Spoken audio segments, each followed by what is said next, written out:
सबसे पहले दीपक जी आपके पास आना चाहेंगे, हमारी मुबारकबाद आप स्वीकार करें। क्या यह माना जाए कि अब जो है INDIA के ऑफिशियल प्रधानमंत्री पद के उम्मीदवार राहुल गांधी घोषित हो चुके हैं? क्योंकि बघेल साहब कह रहे हैं, गहलोत जी भी कह रहे हैं, तो बधाई स्वीकार करें। देखिए, बघेल साहब और गहलोत साहब कांग्रेस पार्टी के हैं, सदस्य हैं, बिल्कुल उनकी अपनी मांग हो सकती है। कांग्रेस कार्यकर्ताओं की, पार्टी के कार्यकर्ताओं की अपनी मांग हो सकती है, लेकिन जब बात आती है गठबंधन की, जब बात आती है इंडिया की, तो जिसको इंडिया वोट करेगा, जिसको इंडिया चाहेगा, इंडिया का प्राइम मिनिस्टर वही बनेगा। देखिए, इसको आप ऐसे चलिए, हम तो सबकी बात करते हैं, मोदी जी तो है नहीं हम लोग कि संसद भवन में कहें 300+ सांसद लेके कि एक अकेला लड़ रहा है। जब याद आ गई उनको गठबंधन की, तो अब आ गए NDA की बात करने लगे। पिछले 10 सालों में आपने नहीं सुना होगा कि मोदी जी कभी NDA की बात करें, लेकिन अचानक से वो 38 दलों का गठबंधन याद आने लगा। तो घबराई हुई भाजपा अटैक करना चाहती है इंडिया पे, इंडिया को तोड़ना चाहती है, इंडिया के लोगों को डराना चाहती है। तो अब चलेगी नहीं बातें। और दूसरी बात यह है कि मैं एक बात बोलूंगा भाजपा के लिए, जिनके किरदार पे शैतान भी शर्मिंदा है, वो आए हैं यहां करने नसीहत हमको। तो भाजपा के किरदार पे तो पूरा दुनिया शर्मिंदगी उठा रही है कि किस तरीके से इन्होंने देश को महंगाई, बेरोजगारी, धार्मिक उन्माद, आग लगा के छोड़ दिया है। और बात करते हैं कि भैया प्रधानमंत्री का पद बताओ कौन होगा। हम कहते हैं इस देश में बहुत से काबिल लोग हैं और बहुत काबिलियत है इस देश में। देश की जनता सांसद चुनती है, सांसद बता देंगे कौन सा हमारा प्राइम मिनिस्टर बनेगा। यहां पे व्यक्ति वर्सेस व्यक्ति नहीं हो रहा है। जी ठीक है। राजीव रंजन जी, बहुत अच्छी बातें कही है दीपक जी ने, लेकिन कहीं ना कहीं यह कहा जा रहा है कि वो जो एक गाना था कि भंवरे ने खिलाया फूल, फूल को ले गया राजकुंवर, कहीं ऐसा कुछ तो नहीं लग रहा जेडीयू को?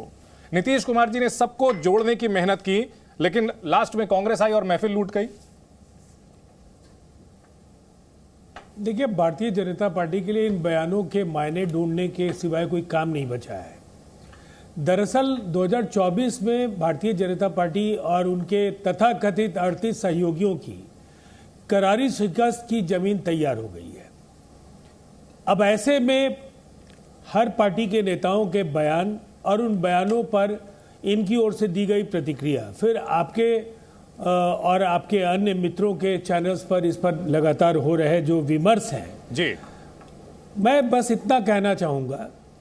देखिए, हमारे पास एक ऐसा नेतृत्व है इंडिया के पास, इसमें अनेक मुख्यमंत्री हैं जिन्होंने कई कार्यकाल पूरे किए हैं, अनेक दलों के बड़े नेता, और वो उस राज्य के प्रमुख विपक्षी दल हैं। इन सबों का ये एक विराट गठजोड़ है जी। ये उन 38 जिसमें आधे से ज़्यादा फर्जी दल हैं, वैसा गठबंधन ये नहीं है। अब जहाँ तक नीतीश कुमार जी का सवाल है, तो बिहार आंदोलन अगर 1974 से देख लीजिए, आज 2023 है, ये 49 वर्षों का सार्वजनिक जीवन है। केंद्रीय मंत्री से लेकर के बिहार के मुख्यमंत्री के रूप में जो भी जिम्मेवारी मिली, उन्होंने न केवल निर्वहन किया, अपनी अमिट छाप छोड़ी है। तो उनके कार्यकर्ताओं को, हमारे जैसे कार्यकर्ताओं को ये लगता है कि नीतीश कुमार जी में अपार संभावनाएं हैं। लेकिन दीपक जी ने सही कहा जी कि ममता जी को चाहने वाले लोग उनके दल के अंदर हैं, ठीक है, अखिलेश जी को चाहने वाले लोग समाजवादी पार्टी के अंदर हैं जी। तो हर दल के कार्यकर्ताओं के ऊपर इंडिया का सामूहिक नेतृत्व है जी। और वो पहले तय कर चुका है। एक सवाल ये है कि टीम में स्टार प्लेयर्स जो है, सचिन तेंदुलकर भी हो। पहले 30 सेकंड में मुझे बात पूरी कर लेने दीजिए। जी जी जी, 30 सेकंड में मुझे पूरी बात कर लेने दीजिए। चंदन जी, ये पहले तय हो चुका है कि चुनाव के पहले कोई प्रधानमंत्री पद का उम्मीदवार तय नहीं हो। ठीक है।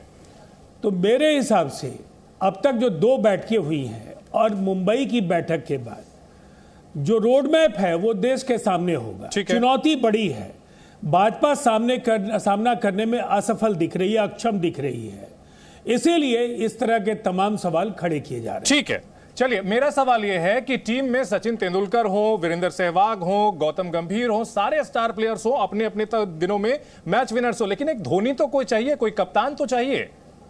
वो कप्तान कौन होगा? और अगर कप्तान जो है राहुल गांधी होते हैं तो क्या ममता बनर्जी को भी स्वीकार होंगे? क्या अरविंद केजरीवाल जी को भी स्वीकार होंगे? क्या अखिलेश यादव जी को भी स्वीकार होंगे? ये तमाम सवाल हैं जिस पर हम बाकी सभी पक्षों की राय भी लेंगे। यहां पर बीजेपी प्रवक्ता को हम लाना चाहेंगे।